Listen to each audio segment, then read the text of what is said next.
nós vamos ver que a história da igreja, desde o seu início, diz que os líderes iam na frente do povo, realizando milagres. Então eram líderes que o povo realmente amava, respeitava. Eram líderes que produziam muito, porque eram verdadeiros líderes, eram íntegros. Não estavam preocupados com dinheiro, não se vendiam, não eram corrompidos. Eles estavam preocupados em ganhar almas. Eles estavam preocupados com o reino de Deus. Eles estavam, seu alvo, seu objetivo era o céu, e não a terra e as riquezas da terra. Eles queriam juntar tesouros lá em cima, e não aqui embaixo. Então esse é o grande problema hoje da liderança. Estão querendo juntar tesouros aqui embaixo. Na nossa parte 3 aí, a vida devocional do líder de Deus. Tópico 1, a oração. Tópico 2, o estudo da palavra de Deus. Tópico 3, a adoração ao Senhor. Dentro dessa parte 3, a vida devocional do líder de Deus, primeiro aí a oração. Então na palavra de Deus há vários exemplos de líderes que foram bem-sucedidos graças à oração. Davi e Daniel oravam 3 vezes ao dia. Paulo orava em todo tempo e Jesus orava diariamente. Uma oração preparou Neemias para enfrentar impiedosos ataques. Então a oração é um segredo. Agora, não é a oração coletiva que é esse segredo. Que às vezes a pessoa confunde isso. Nós fazemos uma oração na igreja, uma oração coletiva, onde todos nós estamos ali orando, intercedendo uns pelos outros.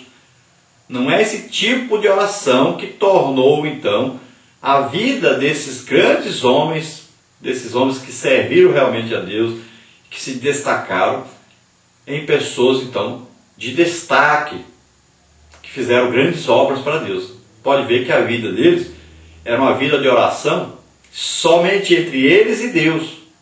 Era intimidade com Deus. Pode olhar. Veja o exemplo de Daniel. Não está registrado na Bíblia que ele reunia o povo para orar. Não, ele orava, ele sozinho com Deus. 3 vezes ao dia. Veja bem, Davi, mesma coisa. Ele e Deus. Veja Paulo, ele e Deus. Veja Jesus. Ele podia até levar os discípulos junto, mas ele ia lá para cima do monte e orava só ele e Deus. Os outros ficaram seus discípulos ficavam abaixo. Primeiro ficava ali a primeira turma, que era uma turma mais para servir de segurança, né? Senão o povo, onde Jesus estava, o povo ia tudo para lá. Não deixava ele nem ter um momento de oração. Então ficava aquela turma maior. Era para todos orarem. Mas a maioria não orava. Mas estavam ali. Depois Jesus levava os mais íntimos para mais perto, onde eles veriam que Jesus estava orando, conversando com o Pai. Esses também, pelo que nós vemos, não gostavam muito de oração, mas viam que Jesus estava orando. E Jesus estava ali na intimidade com o Pai. Então ele tinha uma vida de oração. E os seus discípulos aprenderam isso. E depois, então, praticaram isso. Pedro, João, Tiago. E depois ensinaram isso também. Então é preciso ter uma vida de oração. É preciso se dedicar à oração. Não é possível um líder que ele não se dedique pelo menos 1 hora por dia para orar ao Senhor, falar com Deus e ter intimidade com Deus. Não é possível. É a oração mais importante que existe. Jesus disse, olha, entra para dentro do teu quarto, fecha a porta e fala com teu pai em secreto. É a oração mais importante que existe. Todo líder deve ter esse momento de intimidade com Deus. Ele e Deus somente. Se Neemias não tivesse o hábito de orar, ele teria logo se acabado, sido destruído pelos inimigos. O povo não o aceitaria, ele não teria a ajuda de Deus. Então o segredo sempre, oração, muita oração, contato íntimo com o Senhor. Dentro dessa parte 3 da vida devocional do líder de Deus, temos aí o estudo da palavra de Deus. Neemias reuniu o povo na praça principal da cidade para ouvir a palavra de Deus. Todo crente necessita ler e estudar a Bíblia diariamente para crescer no conhecimento do Senhor. 2 Pedro 3,18. Infelizmente, há obreiros que, por não estudarem a Bíblia, acham-se espiritualmente fracos. Então, depois da oração, vem o quê? O estudo da palavra de Deus. Principalmente o estudo sistemático da palavra de Deus. Ou seja, ler toda a palavra de Deus. É preciso ler a Bíblia. Infelizmente, nós temos visto aí a necessidade grande disso na igreja de hoje. As pessoas aceitam a Jesus como Senhor e Salvador e acham que a única coisa que precisam fazer agora é ir à igreja. Aí escuta lá, às vezes, 2 ou 3 versículos ou 10 versículos lidos. E é só o que ele tem de contato com a palavra de Deus durante a semana inteira. Como é que a pessoa dessa vai ser forte? Como é que a pessoa dessa vai vencer o pecado? Como é que a pessoa dessa vai ter a palavra de Deus no seu coração? Como é que a pessoa dessa vai saber responder às pessoas? Como vai poder ensinar alguém? Então é preciso ler, e ler muito, ler a palavra de Deus toda. É para ler a Bíblia toda, principalmente os professores da escola bíblica dominical. É preciso ler a Bíblia toda, e não é só uma vez não, muitas vezes. Além de estudar as lições que vem na revista, é preciso você estar lendo a Bíblia diariamente. E as famílias precisam muito aprender isso, pelo menos aí na hora do almoço, ou alguma hora que a família estiver junta. Leiam um capítulo da Bíblia pelo menos por dia. Aí, entre família, é muito importante isso. Assim como a oração é o alimento para o nosso espírito, a leitura da Bíblia, a leitura da palavra de Deus, o estudo da palavra de Deus, é o alimento para a nossa alma. Na alma é onde está aí o poder de decisão da nossa vida. Tudo que nós vamos decidir é decidido pela alma, pela nossa vontade, o intelecto está na alma. Então é preciso que essa alma seja fortificada na palavra de Deus.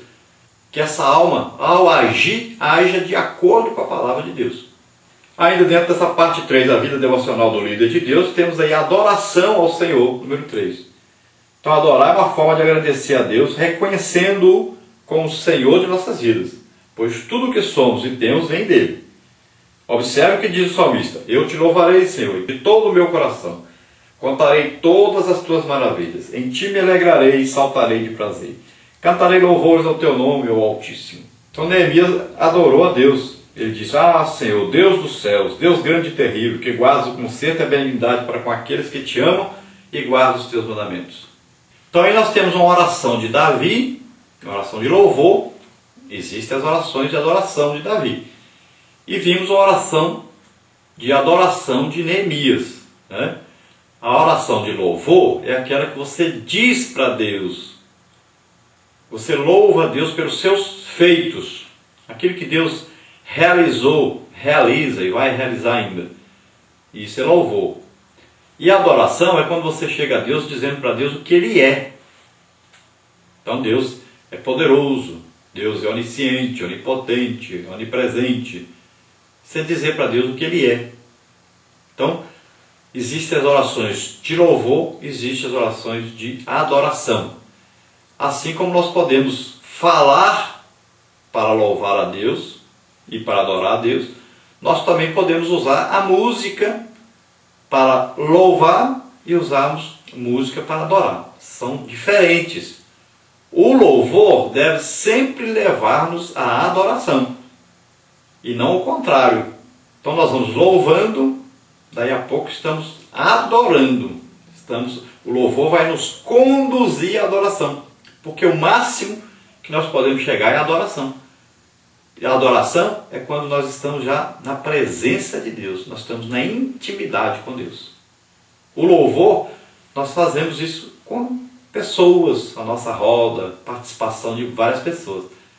Quando chega o momento da adoração, já é momento de intimidade. Você está de olho fechado, você não sabe mais o que está tocando ou o que estão cantando. Você está direto falando com Deus, na intimidade com Deus. Não importa o que está à sua volta mais. É você e Deus. E é interessante que no louvor nós estamos buscando a Deus. Agora, na adoração, Deus está vindo a nós, nos procurando contato conosco. A palavra de Deus, Jesus diz assim: que Deus procura aqueles que o adoram em espírito e em verdade. Então veja bem, Deus está procurando. Quem sabe Ele não achou você ainda, mas vai achar a partir de agora. Seja um adorador do Senhor. Todo dia de madrugada, levante-se, vá orar. Ore, louve a Deus, adore a Deus. Chegue à presença realmente de Deus. Este é o segredo dessas pessoas tremendamente usadas por Deus. Todos eles foram homens de oração, de estudo da palavra de Deus e de adoração a Deus. A nossa conclusão aí diz: Neemias é um exemplo de liderança bem-sucedida. Ele não permitiu que nada o impedisse de agradar ao Senhor. Ele soube como conduzir a reconstrução de Jerusalém e a restauração espiritual dos judeus. A sua vida de oração, leitura da palavra de Deus e adoração fizeram com que ele progredisse vitorioso, apesar da oposição que lhe movia os adversários. Há muito trabalho no reino de Deus até o arrebatamento da igreja. Trabalhemos, pois, como Neemias. Sejamos fiéis e íntegros em todas as coisas, a fim de que o nome do Senhor seja sempre exaltado. Glória a Deus.